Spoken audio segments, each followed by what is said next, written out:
përshëndetje të gjithë dhe uroj të jeni mirë, e kanë analizuar me kujdes lapsusin e Trumpit, duke përmendur ngushticën e Trumpit, janë duke menduar se Trumpi është duke bërë gati një plan tjetër. Plan të cilin nuk e ka cekur askush në planet. Cili është plani i tij? Është duke përgatitur që të marrë nën kontroll ngushticën e Hormuzit, ta bëj ngushtica e Trumpit, ta shndërroj si kanali i Suezit dhe të detyroj kompanitë e siguracioneve të ndajnë fitimet me të 50-50, 50%, 50%. Para 3 netësh ju kam bërë një analizë të jashtëzakonshme, të cilën e gjeni ke kanali Kreshnik Osmani në YouTube, para 2 netësh ose 3 netësh, video me titullin Analiza më e rëndësishme e jetës time. Atje ju tregoj një dimension të fshehur, të cilin nuk ju a thon në asnjë televizion shqip folës, por jo vetëm, analizë e cila shpjegon dimensionin e fshehur të luftës dhe influencën e jashtëzakonshme të monopolit britanik të kompanive të siguracioneve. Si munden ata ta bllokojnë Hormuzin pa shkrep asnjë fishek. Trumpi është duke u përplasur jo vetëm me Iranin, Trumpi po përplaset me Londrën. Prandaj ju e shihni këtë përplasje të fortë mes Donald Trumpit dhe Keir Starmerit. Synimi i Trumpit nga kontrolli i kargut dhe kontrolli i ngushticës së Hormuzit është që të ul influencën e kompanive të siguracioneve dhe t'i bëhet ortak Londrës në biznesin e madh të siguracioneve në botë. Sepse Pentagoni ka për para, ka nevojë për para, luftaniet kanë nevojë për para, aeroplan mbajtësit kanë nevojë për para, deri tani i paguajnë arabët shpenzimet, i paguajnë vendet e gjirit, po vendet e gjirit s'kan për të paguajtur përjetësisht parat.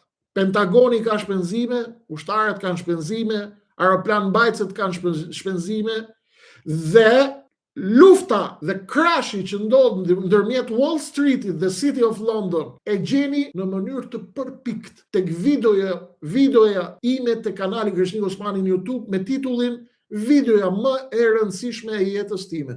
Shpjegimi më i rëndësishëm gjeopolitik i jetës time.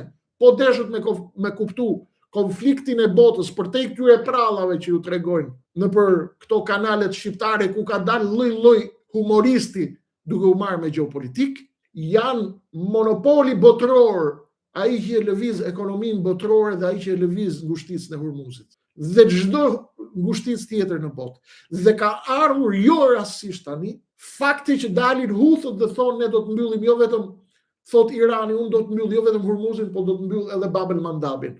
Bab el Mandab që është hyrja e mallrave të Kinës për të dalë në detin e Kuq dhe më pas në Mesdhe nëpërmjet kanalit Suezit.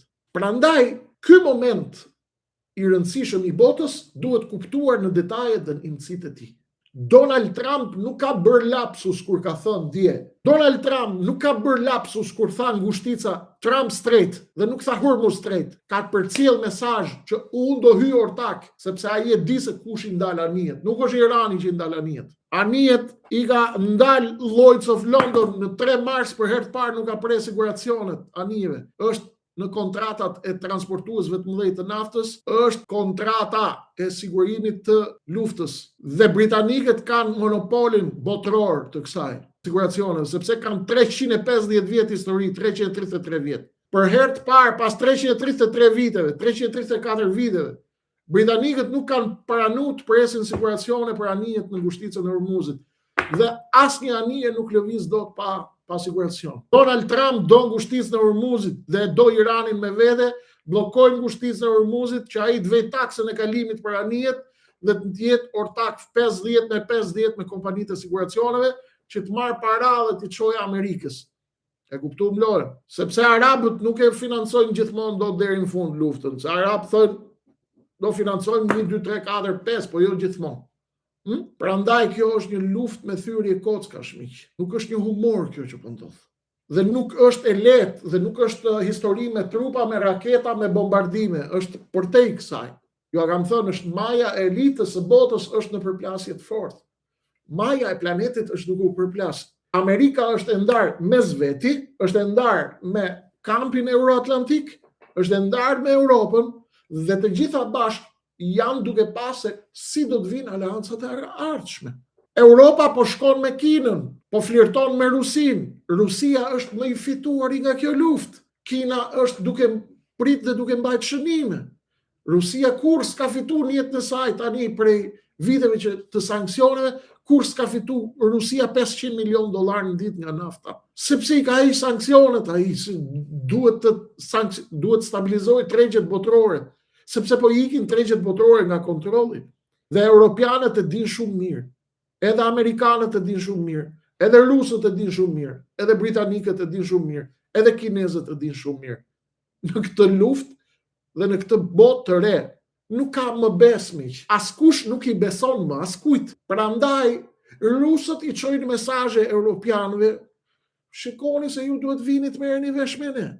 Gazeta e famshme greke Kathimerini ka bërë një artikull interesant në të cilin ajo është duke analizuar përplasjen ndërmjet Iranit dhe Shqipërisë në këto momente. Përse grekët janë të interesuar të shohin përplasjen e Iranit me Shqipërinë? Para 2 ditësh ju kam bërë një video tjetër në të cilën ju shpjegoj lëvizjen e fundit të kreut të parlamentit të Greqisë, i cili e shpalli Vorjo e Pirin tokë greke, pra jugu i Shqipërisë tokë greke. Rama ka sjell ministrin e jashtëm Ferit Hoxha, të cilin e quante tradhtar në vitin 2009 kur ai firmosi apo ishte në krye të grupit negociator për ndarjen për limitimin e kufive detar ndërmjet Shqipërisë dhe të Greqisë. Atëherë Rama i quante tradhtar, e rrëzoi gjykata kushtetuese marrëveshjen e Berishës dhe të Bashës me grekët dhe opozita asaj kohe e konsideronte Ferit Hoxhën tradhtar. Sot e morën tradhtarin dhe e bën ministër të jashtëm dhe po shkëlyhet me Elisa Spiropalin, me Donikën e Skënderbeut, ajo e cila kishte pritshmëri të larta. Përse Greqia pikërisht në këtë moment është e interesuar për atë që po ndodh mes Iranit? Përse Greqia e citon ish-ministrin Sander Leshi, ish-ministrin e brendshëm të Shqipërisë, i cili kishte një profil publik të lartë aso kohë, dhe Sander Leshaj bënte thirrje në këtë artikull të Kathimerinit për të mbrojtur Shqipërinë nga agentët iranian. Në fakt, kush janë agentët e Iranit në Shqipëri? Përse nuk i prezanton me emra zoti Leshaj agentët e Iranit në Shqipëri? Po agentët e Iranit po dalin natë për natë tek televizionet e Tiranës. Herë maskohen si amerikan, herë maskohen si rus, herë maskohen si iranian. Përse po i nxjerrin në televizor natë për natë dhe përse Kathimerini po kërkon për agent iranian në zemër të Shqipërisë? Çfarë po ndodh? Loja është e madhe. Pas një diskutim, grekët janë duke analizuar në kontekstin e rrezikut të ardhsh të jashtëm. Kurse Rama ka një qëllim tjetër, unë ju kam thënë cili është qëllimi i Ramës.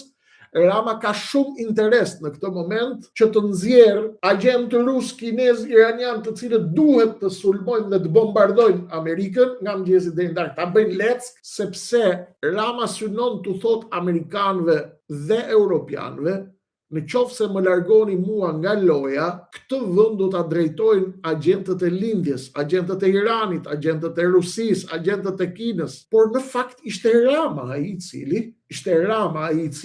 i kërkonte kinezëve dhe i përkëdhelte ata në prani të zëdhënësës së ambasadës amerikane të ngarkuar me punë Nancy Van Horn, e cila dëgjonte mesazhet e Ramës se ai po priste me kënaqësi të madhe ndonjë ofertë kineze.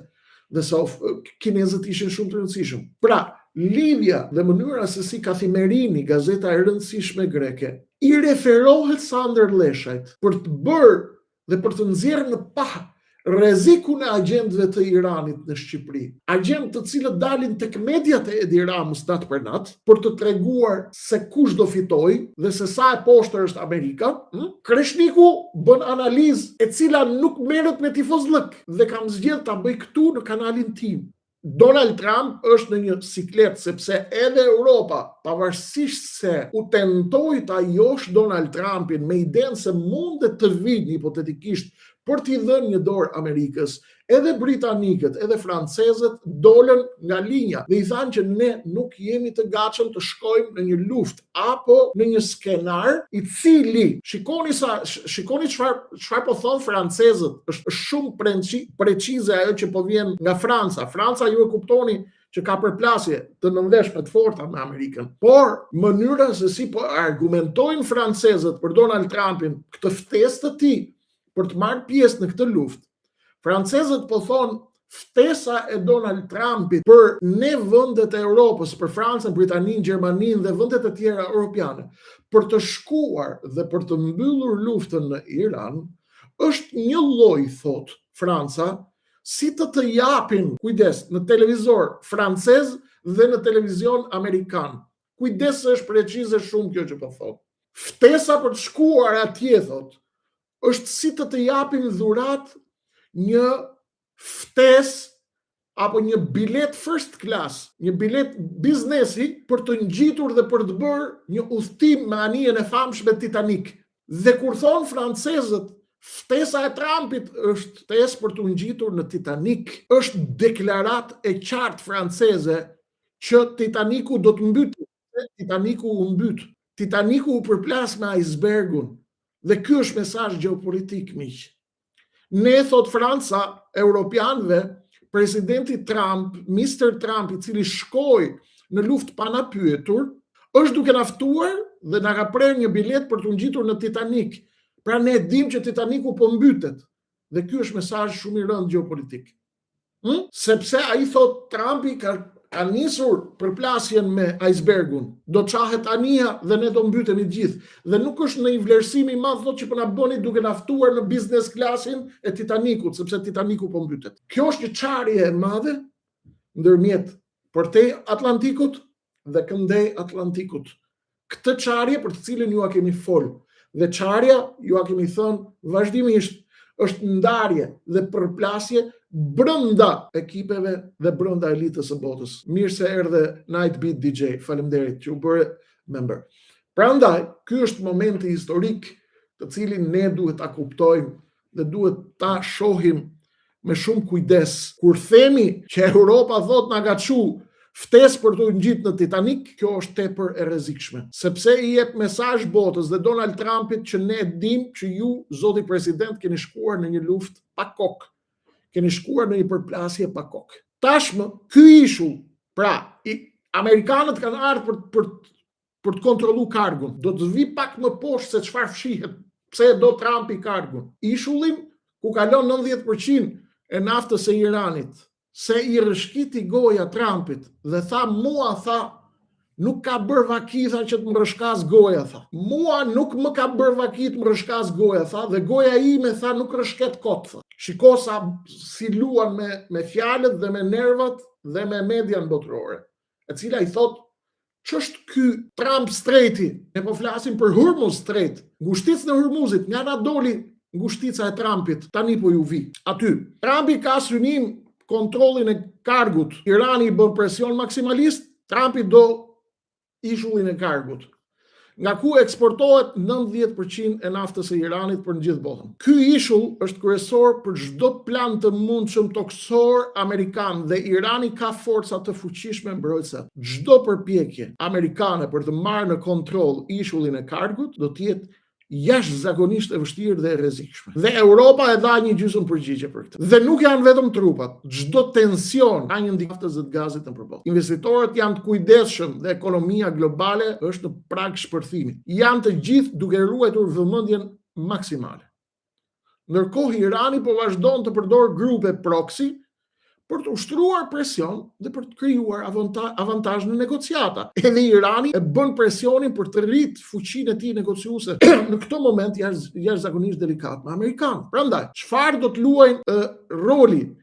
Çfarë roli do të luajnë ministrat tash? Në këtë situatë, pra, çdo vendim miq të dashur, edhe vendimi më i vogël, edhe vendimi më i madh, mund të ketë pasoja të mëdha. Një gabim i vetëm, një interpretim i gabuar i lëvizjeve diplomatike mund të shkaktojë një konflikt të drejtë për drejtë, i cili e hedh në erë apo i vë zjarrin rajonit, por jo vetëm rajonit. Amerika, Irani, Egjipti dhe Turqia po përpiqen të gjejnë një zgjidhje përmes negociatave ndërkohë që lufta vazhdon. Dhe vazhdon shumë e ashpër për fakti që negociatat po ndodhin, ndërkohë që forcat dhe trupat amerikane po lëvizin, tregon se negociatat dhe presioni ushtarak do të ecin paralelisht edhe për një kohë të pacaktuar qartë. Ndërsa tensionet janë të larta, diplomatët po punojnë intensivisht me të gjithë fuqinë dhe peshën e tyre për të shmangur një konflikt masiv, total, që mund të dalë nga kontrolli.